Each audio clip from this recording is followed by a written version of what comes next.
Assalamualaikum warahmatullahi wabarakatuh. Anak-anakku yang Bapak sayangi dan Bapak banggakan, hari ini kita akan belajar lagi tentang kedaulatan negara menurut Undang-Undang Negara Republik Indonesia tahun 1945 dan pembukaan Undang-Undang Dasar 1945 Negara Republik Indonesia tahun 1945. Pembahasan ini adalah lanjutan dari minggu sebelumnya. Mari sama-sama kita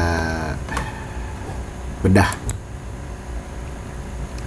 Minggu lalu kita belajar tentang bentuk negara, ya.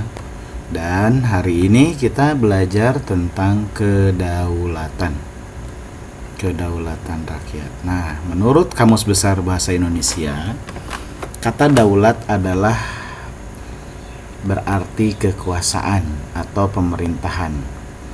Berdaulat artinya mempunyai kekuasaan tertinggi atas suatu pemerintahan negara atau daerah.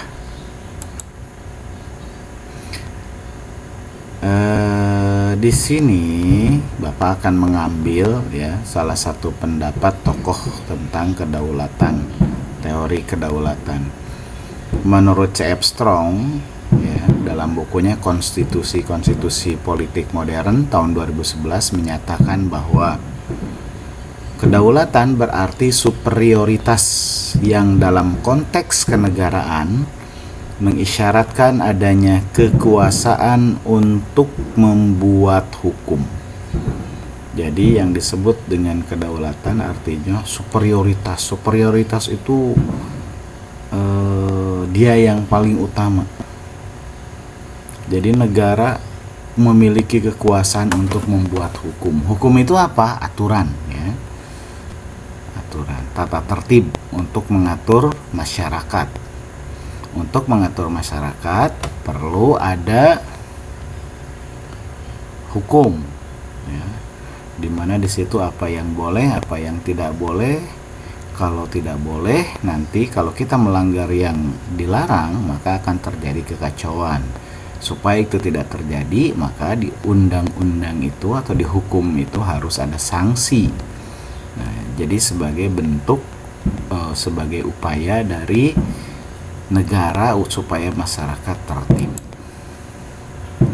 Sedangkan menurut Jean Bodin, sifat kedaulatan itu ada 4. Ini sifatnya Yang satu permanen. Artinya kedaulatan itu tetap ada selama negara itu tetap berdiri. Jadi supaya kedaulatan rakyat itu tetap ada, kedaulatan rakyat itu ada, maka negara Indonesia harus tetap berdiri. Begitu negara ini bubar, dengan sendirinya rakyat tidak memiliki kedaulatan lagi, hanya daulat untuk diri sendiri. Yang berikutnya adalah kedaulatan itu asli, artinya tidak berasal dari kekuasaan lain yang lebih tinggi. Jadi kalau kedaulatan negara Republik Indonesia inilah dari asli Indonesia, bukan pemberian, bukan hadiah. Makanya ketika Indonesia dulu merdeka, tidak mau para pemuda itu menolak untuk menerima proklamasi kemerdekaan yang didampingi oleh Jepang, karena sejarah akan mengatakan bahwa Indonesia merdeka diberikan oleh Jepang. Yang berikutnya adalah bulat, artinya kedaulatan itu tidak dapat dibagi-bagi, tidak dapat separuh-separuh. Karena apa? Karena nanti akan terjadi kekaburan, akan mengaburkan sifat kedaulatan sebagai kekuasaan tertinggi. Dan yang keempat, sifat kedaulatan itu tidak terbatas. Artinya kedaulatan tidak dapat dibatasi oleh apapun dan oleh siapapun. Seperti itu pasti gitu Yang berikutnya, jenis kedaulatan rakyat. Kedaulatan itu ada yang ke dalam dan ada yang keluar. Ke dalam artinya kekuasaan tertinggi suatu negara untuk mengatur fungsinya. Jadi negara ini supaya berjalan dari mulai presiden, dari mulai pusat sampai ke RW, ya, mengatur.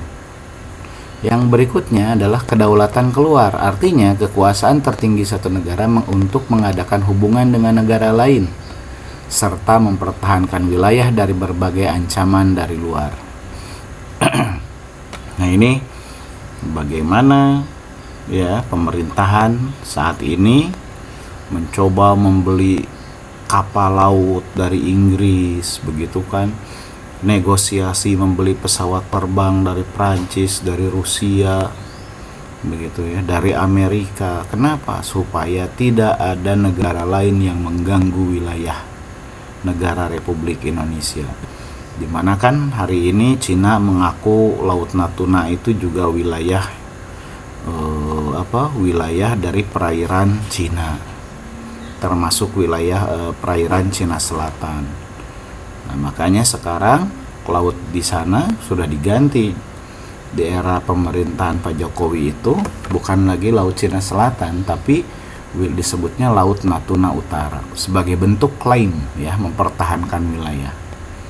Dulu misalnya kita ada sempat bahkan kehilangan wilayah dengan Malaysia. Nah, sekarang pemerintah mempertegas batas-batas wilayah seperti itu ya. Membuat pos perbatasan yang representatif, yang bagus, baik perbatasan wilayah ke Malaysia, ke Papua Nugini maupun ke Timor Leste. Ya, sebagai bentuk diplomasi politik supaya Indonesia terjaga. Adapun menurut pembukaan Undang-Undang Dasar Negara Republik Indonesia tahun 1945 di alinea keempat ada kata ya. Dari panjangnya alinea 4 itu terbersit sebuah kata yang mengatakan bahwa ya diantaranya dicuplik di sini, maka disusunlah kemerdekaan kebangsaan Indonesia itu dalam suatu Undang-Undang Dasar Negara Indonesia yang terbentuk dalam suatu susunan negara Republik Indonesia yang berkedaulatan rakyat, gitu ya. Di situ jelas. Jadi sebuah pernyataan bahwa negara Republik Indonesia itu bukan atas dasar kekuasaan orang per orang, seseorang ya, karena sesuatu hal, tapi karena semua rakyat yang berdaulat. Adapun menurut Undang-Undang Dasar Negara Republik Indonesia tahun 1945 pada pasal 1 ayat 2 disebutkan bahwa kedaulatan berada di tangan rakyat dan dilaksanakan menurut Undang-Undang Dasar. Nah, ini ya. Jadi kedaulatannya itu di tangan rakyat. Nah, seperti apa sih di tangan rakyat itu dilaksanakannya menurut apa? Menurut Undang-Undang Dasar. Jadi di Undang-Undang Dasar 1945 disebutkan bentuk-bentuk wujud dari kedaulatan rakyat itu seperti apa. Nah, ini contoh dari perwujudan kedaulatan rakyat. Yang pertama, kelewat. Nah, ciri-ciri penganut kedaulatan rakyat. Jadi segini, maksudnya negara itu dikatakan sebagai bisa dikatakan menganut kedaulatan rakyat jika adanya lembaga-lembaga perwakilan rakyat dan Dewan Perwakilan Rakyat. Ya, jadi ada lembaga perwakilan rakyat dan Dewan Perwakilan Rakyat. Kalau di Amerika disebutnya House of Representative dan Senat, begitu ya. Yang kedua, adanya pemilu. Ya. Ini pemilu itu apa? Pemilu itu adalah sebagai bentuk perwujudan dari kedaulatan rakyat. Di kita sudah diatur dalam undang-undang pemilu. Yang ketiga, kekuasaan atas kedaulatan rakyat dilaksanakan oleh badan atau majelis yang menangani mengawasi pemerintah. Nah, yang mengawasi pemerintah siapa? Nah, ada DPR, ada DPD, ada MPR, ada DPRD, begitu ya. Ada DPRD provinsi, ada DPRD kota kabupaten. Susunan kekuasaan badan atau majelis itu ditetapkan pada Undang-Undang Dasar. Ya.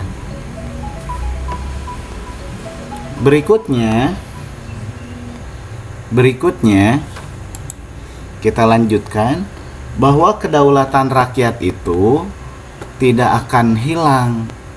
Kedaulatan rakyat itu tidak akan hilang kalau kita menjaganya. Tapi kita juga akan hilang kalau tidak dijaga.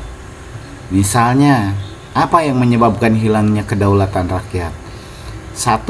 Kalah perang dengan negara lain, sehingga kekuasaan pemerintahan negaranya dipegang oleh negara yang mengalahkannya.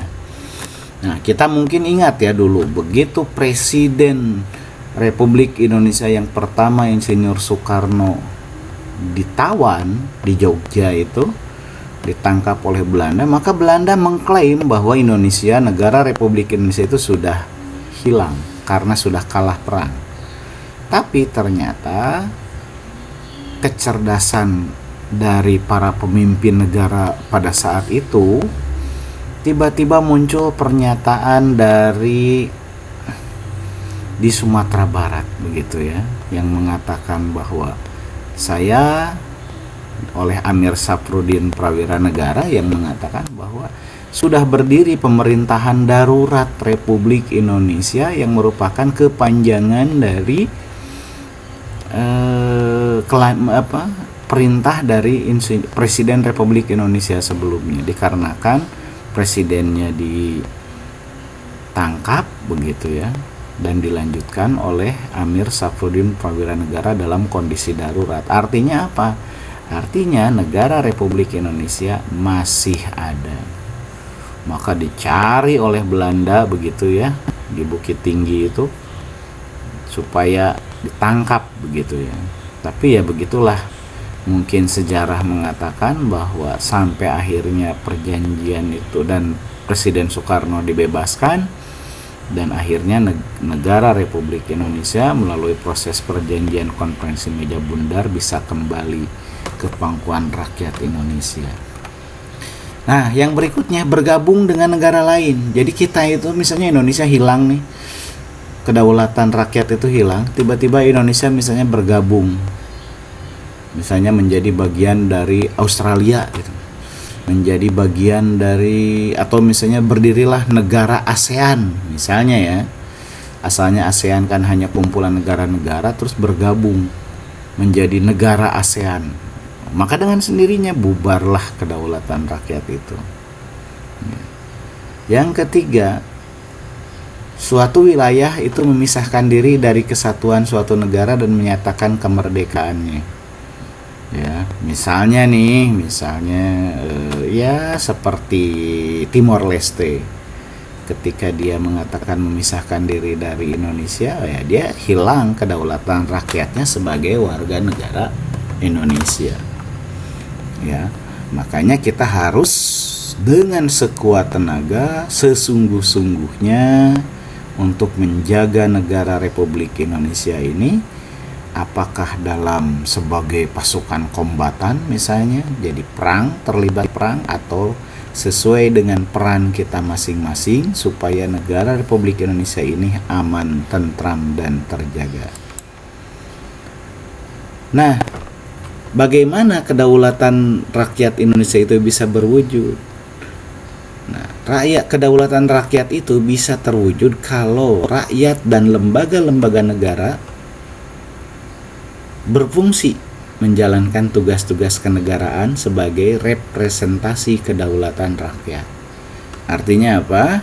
Anggota DPRD berfungsi menyampaikan aspirasi rakyat, mengedepankan suara rakyat, begitu ya.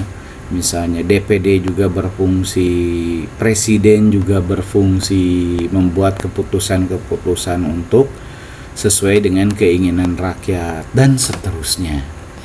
Nah, sekarang pertanyaannya adalah lembaga negara itu apa saja? Nah, inilah adalah lembaga-lembaga perwujudan kedaulatan rakyat. Yang pertama adalah MPR sebagai Majelis Permusyawaratan Rakyat Indonesia. MPR kan tidak memilih presiden, betul tidak? Tapi di dalam MPR itu ada 3, ya. Di MPR itu mewadahi 2, yaitu DPR dan DPD, Dewan Perwakilan Rakyat dan Dewan Perwakilan Daerah. Jadi mereka yang menjadi anggota DPR, maka dengan sendirinya dia menjadi anggota MPR. Begitu juga dengan anggota Dewan Perwakilan Daerah, maka dia juga dengan sendirinya menjadi anggota MPR. Yang kedua adalah presiden. Kenapa presiden? Perwujudan kedaulatan rakyat. Karena presiden memimpin, mengeksekusi, menjalankan semua perintah undang-undang yang diinginkan oleh rakyat karena berdasarkan aspirasi rakyat, dan yaitu DPR, di mana membuat anggaran, perencanaan pembangunan dan sebagainya, dan pemerataan, sehingga presiden adalah memiliki peran untuk menjalankan itu semua. Berikutnya DPR, kita sudah tahu ya, DPR. Kemudian Badan Pemeriksa Keuangan. Kenapa Badan Pemeriksa Keuangan wujud dari kedaulatan rakyat? Karena melalui Badan Pemeriksa Keuangan inilah rakyat bisa tahu bahwa keuangan negara itu terjaga, tidak dikorupsi. Nah, kemudian Mahkamah Agung. Nah, kemarin kita sudah bahas tentang trias politika ya, di mana ada kedaulatan, ada legislatif itu oleh MPR, DPR, DPD, kemudian eksekutif itu presiden, dan yudikatif adalah Mahkamah Agung ya. Jadi Mahkamah Agung adalah untuk melihat, untuk mengadili yang secara independen. Jika mereka ini tidak menjalankan aspirasinya, melanggar aturan, maka mereka juga harus dihukum, karena semua rakyat, semua orang, semua rakyat di Indonesia itu berkedudukan sama di depan hukum.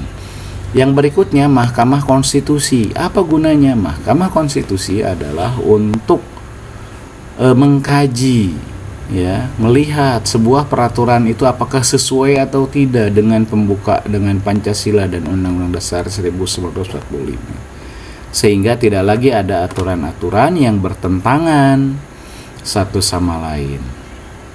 Berikutnya pemerintah daerah. Pemerintah daerah itu ada daerah provinsi dan ada daerah kota kabupaten ya. Ini juga adalah perwujudan dari kedaulatan rakyat di daerah. Kemudian ada DPRD juga sama, DPRD ada DPRD provinsi, ada DPRD kota kabupaten. Yang ke-10 adalah Komisi Pemilihan Umum. Nah, ini adalah komisi ini ya, lembaga negara ini bertugas untuk menyelenggarakan pemilu, baik pemilu legislatif ya maupun pemilu kepala daerah, pilkada ataupun pilpres. Ya, di sini mereka harus independen dan harus dijaga karena mereka adalah bertugas sebagai penyelenggara yang harus menjaga pilihan-pilihan rakyat supaya tidak terjadi penyimpangan dan penyelewengan ketika terjadinya proses kontrak sosial antara rakyat dengan negara. Dan berikutnya adalah Komisi Yudisial.